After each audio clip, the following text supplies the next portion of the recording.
құрметті көрермен, менің қасымда отырған қазақша керемет көйлегін киген аруды бір қарап қазақ қыз деп ойлауыңыз мүмкін, алайда бұл кісі қазақ тілін жетік меңгерген орыс ұлтының өкілі Анастасия ханым бүгінгі біздің сәрсенбі сәтінде жобасының қонағы. Анастасия ханым, қалыңыз қалай? Саламатсыз, рахмет. Қалайсыз? Жақсы, сізді түсіру үшін енді арнайы қарағандыдан осы Теміртау қаласына келдік. Әуелі көрермендерге өзіңізді таныстырып өтсеңіз. Сәлеметсіздер ме? Менің аты жөнім Коченкова Анастасия Васильевна. Ұлтым орыс, жасым 32-де. Ал қазақша қалай үйрендіңіз, содан бастайық. Мемлекеттік тілді 2023 жылдан бастап 2 жылдай тіл Теміртау қаладағы тіл үйрену орталығында үйрендім. Ал енді осы мемлекеттік тілге деген қызығушылығыңыз, үйренуге талпынысыңыз қалай ашылды сіздің? Қазір мен қазақша, қазақ ақындарының өлеңдерін жиі оқып жүрмін.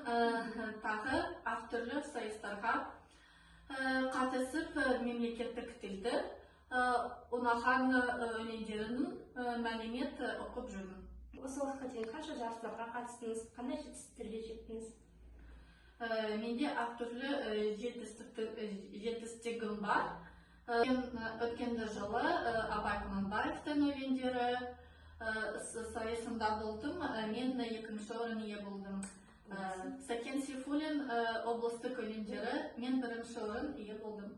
Тағы басқа. Тамаша. Ал осы өлеңнен басқа қандай қызығушылықтарыңыз бар? Бос уақытыңызда немен айналысасыз? Жалпы мамандығыңыз туралы кеңірек айтып кетсеңіз. Мамандығым аспаз.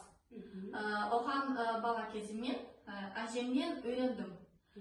Бірге бәліштер, тоқаштар, тәттінан әртүрлі пісіру қызықтырылды. Тағы әртүрлі курстарға барамын. Жақсы, сіз енді қазір үйде үй шаруашылығымен отырсыз ғой. Жалпы бос уақытыңыз қалай өтсіз? Қандай жаңа курстарға баратын едіңіз, солар туралы айтып кетсеңіз. Бос уақытымда мен әртүрлі курстарға барамын. Ағылшын тілін және қазақ тілін үйреніп жүрмін. Енді тігінші болуды армандаймын. Енді бізге отбасыңыз, достарыңыз туралы айтып берсеңіз, жалпы өзге ұлтты достарыңыз бар ма? Мен қазақ келінімін, сондықтан біз үйге қазақша сөйлейміз. Достарым өте көп, әртүрлі ұлт өкілдерінің екен. Ал жаңа айтқанымыз қазақ келінімін деп отбасыңызда қазақи салт дәстүрлерді ұстанасыздар ма? Қандай салт дәстүрлер білесіз? Мен әртүрлі достарымыз білемін. Тұсау кесер, қыз ұзату, тағы беташар, қодалар мен білемін. Жақсы, ал қандай армандарыңыз бар? Болашаққа қандай жоспар, мақсаттарыңыз бар? Болашаққа жоспарым және армандарым өте көп. Жоспарым мемлекеттік тілді үнемі үйренді, дамыту және қазақша көбірек сөйлесу. Арманым қазақша еркін сөйлеу. Менің арманым. Тамаша, арманыңыз орындалсын. Ал шетелге шығуды армандайсыз ба? Жалпы қай елдердің мәдениеті, не болмаса табиғаты сізді қызықтырады? Мен шетелдеге болмадым, бірақ болашақта елді, жерді көру мақсатымен мүмкін барамын.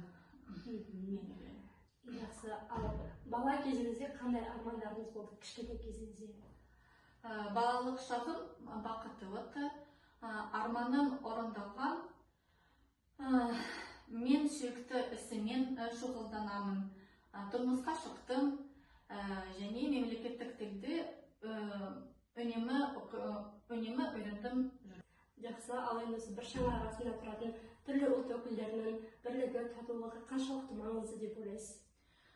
Бір шаңырақ арасында түрлі ұлт өкілдерінің арасындағы үшін тату үшін бірге әңгімелесу, бірге сайыстарға жүру, бірін-бірі сыйлау, дәстүрін көрмейтеу бұл маңызды.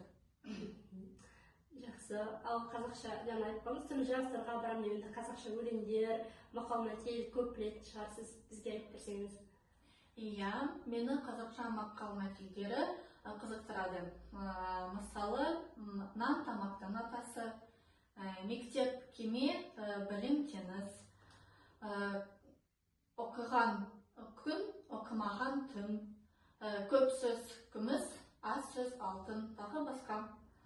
Абай Құнанбаевтың өнегелінен ұзынды. Әсемпаз болма әрнеге. Әсемпаз болма әрнеге, өнерпаз болсам арқалан. Сенде бір қырпыш дүниеге, кептігін таппа бар қалан. Қайрат пен ақыл жол табар, қашқанға да қоғамға.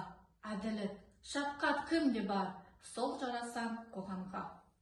Тамаша, Анастасия ханым. Ал енді бұл шығарманың соңында көрерменге өзіңіздің бір айтар тілегіңіз, жол лебізіңіз болса.